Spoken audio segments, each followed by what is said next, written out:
السلام عليكم ورحمة الله تعالى وبركاته.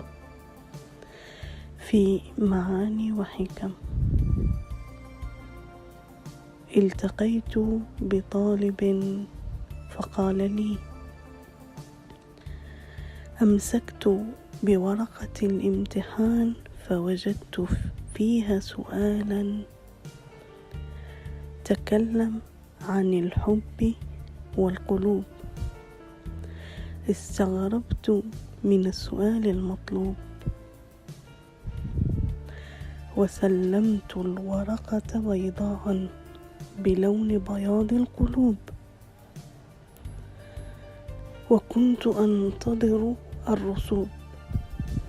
ظهرت النتائج والتقدير كان امتياز.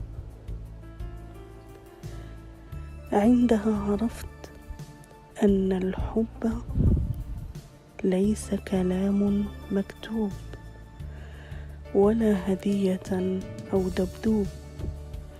الحب إحساس بالأمان والإخلاص للمحبوب.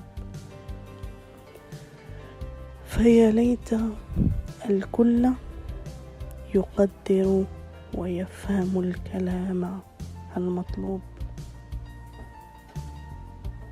سلام.